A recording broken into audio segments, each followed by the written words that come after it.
I've been living here about how many years? I don't want it no more. And that's my bag right there for my CDs and my CD player. I used to live on my own before when I started coming to court service. I like it when I move out on my own. Since day one, I've heard Carl say that his number one goal is to live in a trailer park by himself. When you look at somebody like Carl, he needs supports, but there's so many things that he can do independently. And I think sometimes we put people in a protective bubble when we don't need to. He's very independent. He likes to do everything on his own, and he's a hard worker. Taking the white paper off of those things they put for cars, that's what I do. He got this new job working Monday through Friday, 8 to 4:30, which he's doing great at.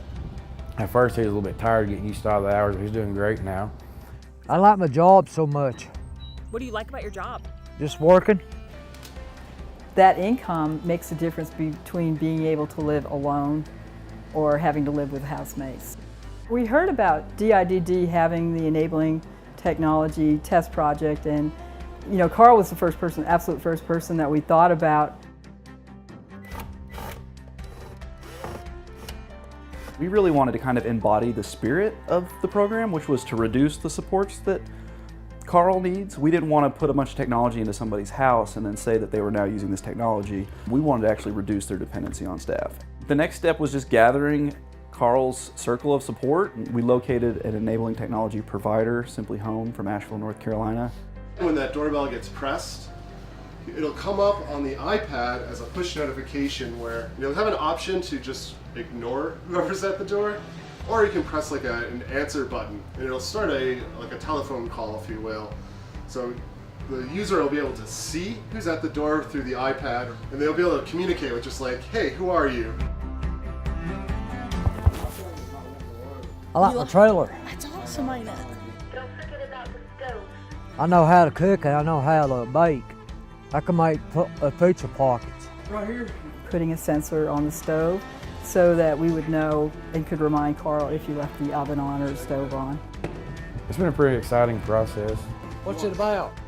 You push that button, and that lets Alan know that you need help. He's known me for so many years, and they found him at this place here. They put him close to me so that way I could kind of help him out at first. You can talk to him now. Hey, Nick. Yeah.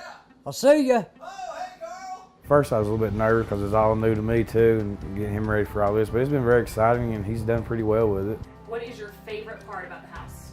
All of it. What do you like about it? I like it a lot. He's had this dream for a long time and it's finally realized, and it's probably kind of surreal to him. People don't want a lifetime of good services. People want a good life.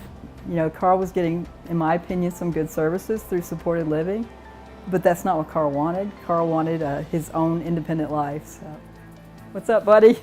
I like my new apartment. You do? Are you excited? Yeah, I like my new trailer. Are you ready for us all to get out of here so that you can enjoy your trailer? Yeah. I like it by myself. Does it make you happy? Yeah.